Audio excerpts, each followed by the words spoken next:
E aí, gente boa, gente querida, como estão vocês? Hoje vamos falar sobre, dar continuidade à série O que é o Evangelho, e vamos falar sobre a Reforma Protestante. E começando, a Reforma Protestante foi um movimento que aconteceu no século XVII e ficou muito conhecida por conta das 95 teses. O contexto é que, na época, a Igreja Católica estava fazendo muitas coisas muito ruins, muitas coisas em que as pessoas, para ter os seus pecados perdoados, tinham que pagar algum tipo de penitência, ou de forma monetária, que era com a venda das indulgências, para poder patrocinar a construção de igreja, de templos. E dessa forma, as pessoas podiam ter o seu perdão, né? O perdão alcançado. E na época tinha um monge da linha agostiniana chamado Martinho Lutero. Martinho Lutero, que viria a se tornar o grande precursor da Reforma Protestante que iniciou. Então ele lê, uma certa noite, à luz de velas, ele lê na Bíblia um texto de Romanos 1, Romanos 1,17, que diz que o justo viverá pela fé. Então ele começa a raciocinar e ele pensa: espera, as coisas estão erradas. Não é para ser assim, isso não pode continuar. A Reforma Protestante ficou mais conhecida por conta das 95 teses. Foi uma leitura que ele fez das Escrituras do Novo Testamento e que ele compilou toda essa análise e fez umas inscrições num pergaminho, e aí levou até a porta do castelo de Wittenberg, ou Wittenberg, não sei pronunciar esse nome. Então ele apregoa 95 teses, como se fosse 95 diretrizes, 95 pontos em que vai contra os ensinamentos da Igreja Católica na época. O ponto principal dessas 95 teses serem geradas era por conta da venda de indulgências, que era um documento que era emitido pelo Papa, era assinado, era entregue às pessoas por uma quantia, um valor, era uma venda de indulgências. Tinha essa venda de indulgências, era prometido, a Igreja Católica tinha o poder de perdoar os pecados daquela pessoa. Então a pessoa que estava em pecado adquiria, pagava por esse documento emitido pelo Papa, com assinatura, com o carimbo dele, e a pessoa tinha o seu pecado removido. Então Martinho Lutero acreditava que os pecados só podiam ser perdoados pela fé no Evangelho, pela justiça que está em conformidade no Evangelho. Nessa altura, a igreja dominava todo o meio de conhecimento e também das Sagradas Escrituras. Não se tinha cópias, muitas cópias como se há hoje, Bíblias em muitas versões, Bíblias em muitas traduções, disponíveis aí para a população. Naquela época não existia. Os detentores de conhecimento das Escrituras, os detentores da Bíblia na época, eram aqueles que tinham um alto nível intelectual, no qual o Martinho Lutero ele fazia parte, era professor da escola. Todo o comitê religioso tinha acesso às Escrituras. Então, uma pessoa comum na época não tinha como ter o conhecimento do que estava escrito na Bíblia. O que a Igreja Católica dizia era o que era certo. Martinho Lutero, ele teve momentos na vida dele de conflitos internos profundos com ele, com a religião, dele com a religião e com o próprio Deus. Vivia também alguns problemas existenciais.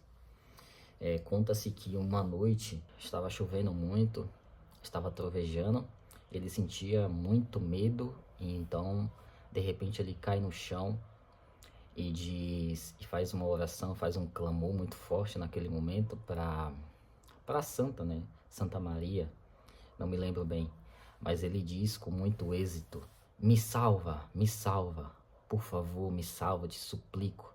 Se me salvares, serei teu. Então Lutero se desvincula da Igreja Católica e começa a fazer traduções da Bíblia e distribuir ao povo. Ele começa a pregar o Evangelho e então ele também é perseguido por isso. Bom, e esse é basicamente o início de como vieram surgir as denominações chamadas hoje evangélicas, né? O movimento evangélico o moderno tem origem na Reforma Protestante, que no início começou com essa leitura mais profunda e levando em consideração a Bíblia, as Escrituras, e aplicando nesse novo movimento, nessa nova religião dentro do cristianismo, que de fato é o cristianismo, mas um cristianismo desvinculado da Igreja Católica.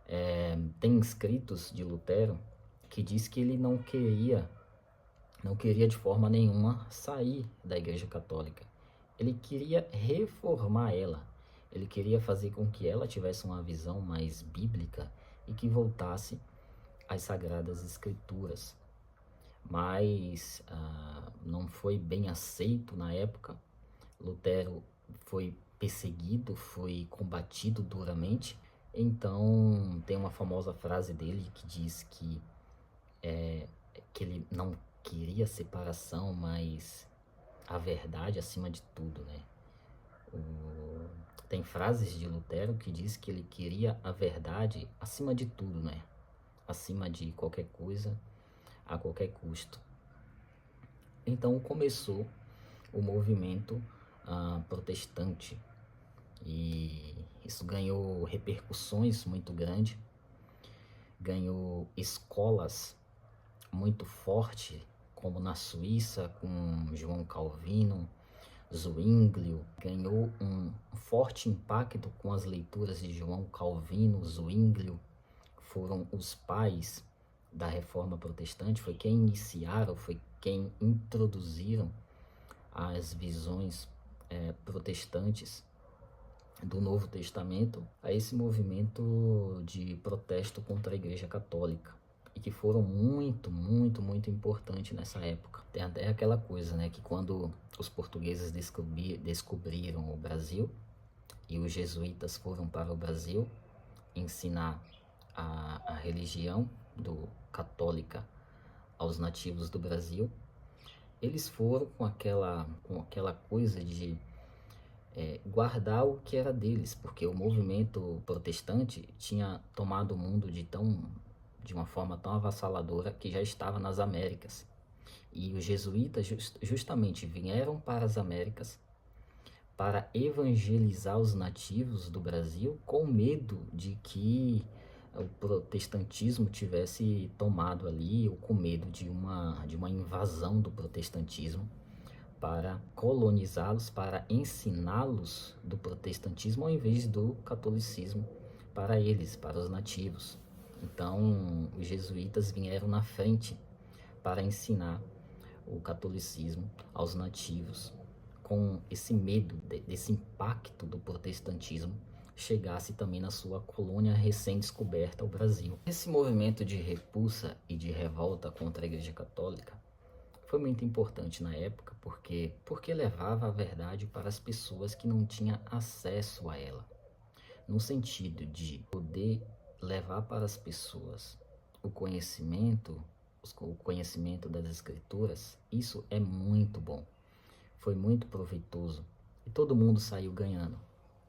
A minha dificuldade com tudo isso é que o Lutero, ele não acabou com o sistema religioso, ele apenas criou uma outra. Agora se vê a religião com outros olhos, ou há agora uma outra opção de religião, que, ao meu ver, o protestantismo e o catolicismo são farinhas do mesmo saco. Que, aliás, o protestantismo saiu de dentro do catolicismo.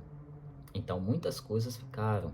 a questão de liturgia, questão de se apresentar ao púlpito, de subir ao púlpito, questão de coral, toda essa liturgia com cânticos, organização de grupos, tudo isso ainda ficou das práticas antigas da religião católica. Tudo que é feito liturgicamente lá, nas suas missas, nos seus cultos, é uma cópia também, é uma cópia do judaísmo. Então,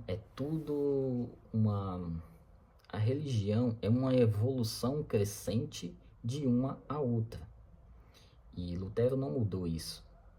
Ele não propôs essa mudança. A partir de Lutero, surgiram denominações, surgiram as igrejas históricas, as mais antigas, como as igrejas luteranas, que leva o nome dele, de Lutero, as igrejas calvinistas, tem as igrejas wesleyanas, que são aquelas igrejas do período mais puritano, né? Um período de ascensão do avivamento puritano. Por um lado, a reforma protestante foi bom, porque trouxe à luz o conhecimento à população, mas por outro, criou muitas divergências, criou-se muitas opções de visões de como se interpreta o livro sagrado, o Novo Testamento. E com isso cria divergências, com isso cria rixas, com isso cria divisões.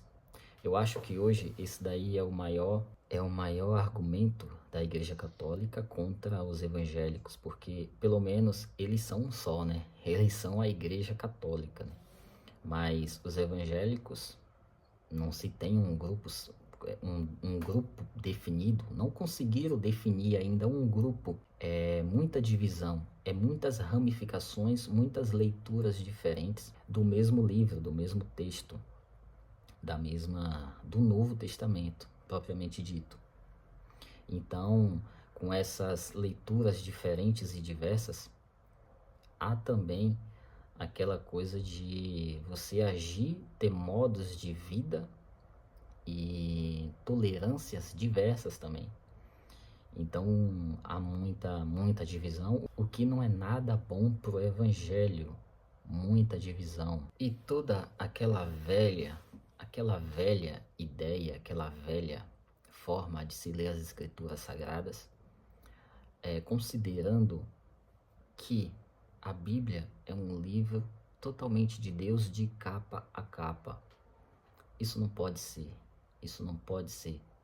Porque se a gente considerarmos que a Bíblia é um livro divinamente inspirado de capa a capa, temos que considerar muitos atos de barbárie, muitos atos horrendos, que para os nossos dias atuais isso é inadmissível, como questões de incestos, que se tem muito no Antigo Testamento, matança.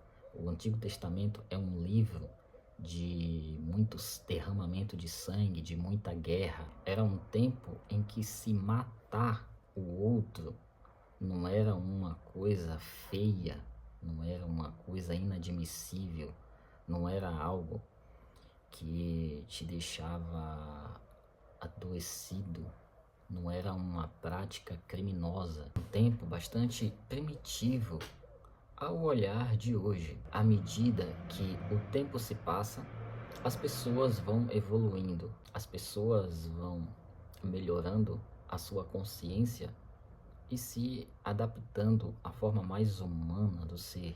Considerar coisas na Bíblia em que merece observação para hoje e a permanência dela como um modo de vida, de conduta, é totalmente perigoso, é muito ruim. Infelizmente, o movimento evangélico, eles consideram tudo isso, tenta praticar tudo isso, que já não faz mais nenhum sentido na ótica humana evoluída, com a consciência evoluída que temos hoje.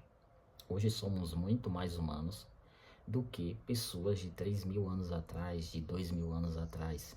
Hoje conseguimos nos organizar com a evolução da política, com a evolução da cultura, com a evolução dos meios sociais que agregam as pessoas entre si, conseguimos desenvolver.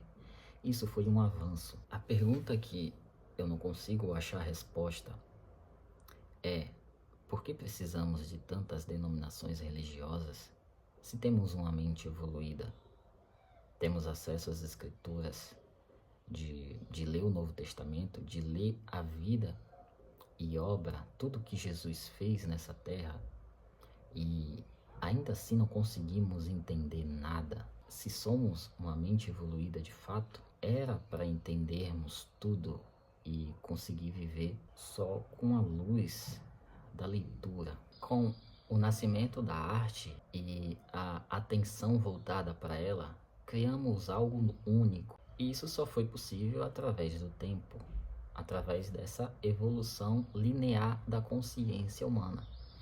Descobrimos agora que matar já é algo muito horroroso, que é algo que não deve ser praticado com facilidade hoje em dia. E graças a Deus que é assim. Imagina só estarmos vivendo ainda no Antigo Testamento com todas aquelas coisas horrendas, aquelas coisas diabólicas mesmo. A Rosa de Lutero se resume em 5 solas, que são...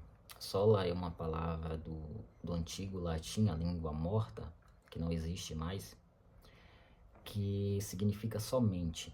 Então eram 5 somentes, que era sola fide, sola gratia, soli fide, somente a fé, sola gratia, somente a graça, solus Christus, somente Cristo, sola Scriptura, somente as Escrituras, e soli Deo glória, glória somente a Deus. Esses são os 5 solas, símbolo da teologia de Lutero, contra os ensinamentos da Igreja Católica. Essa parte do somente as Escrituras, beleza, nada fora das Escrituras deve entrar no escopo mental do desenvolvimento humano.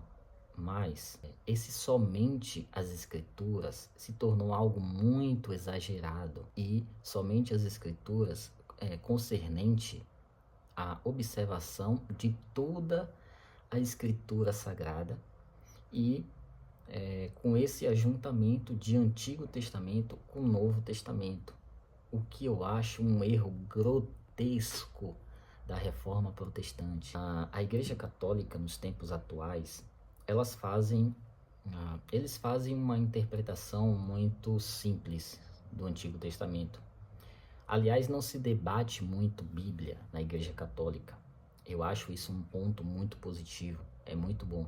No movimento evangélico, nas igrejas chamadas, as igrejas que vieram depois do protestantismo, com o movimento protestante, que são as primeiras igrejas, vamos colocar aí, igrejas luteranas, igrejas presbiterianas, essas igrejas mais históricas, elas consideram tudo, e se faz um estudo de toda a Bíblia, do Antigo Testamento e do Novo Testamento. A minha convicção pessoal é que o erro da Reforma Protestante foi juntar Antigo Testamento com Novo Testamento, e assim fazer um compilado desse livro que chamamos de Bíblia, Enfim, certo que quem determinou os livros que compunham a Bíblia Sagrada são originalmente os católicos, Em determinada época, alguns livros foram introduzidos, alguns livros foram retirados. Por exemplo, o livro de Cantares de Salomão, que ao meu ver é um livro totalmente erótico, foi retirado da Bíblia muitas vezes. Outros livros também, o Martinho Lutero retirou da Bíblia, colocou, retirou. Outros pais da igreja colocou e retirou. Você vê que em determinada época se fazem interpretações de textos muito minuciosas, diferentes, em que eles divergem, e tem essa de tirar e colocar livros. Então o movimento protestante, ele peca muito nisso, dá muita ênfase na Bíblia. Quando a nossa consciência, a nossa concepção de mundo mudou. Não estamos mais no passado, não funcionamos assim. Não dá para você pegar leis do Antigo Testamento e trazer leis contra a mulher, por exemplo, e trazer para os nossos dias. Não dá para você trazer leis com relação a leis sanitárias, de território e tudo mais, e trazer para os nossos tempos atuais. Não dá para admitir muitas coisas que estão no Antigo Testamento.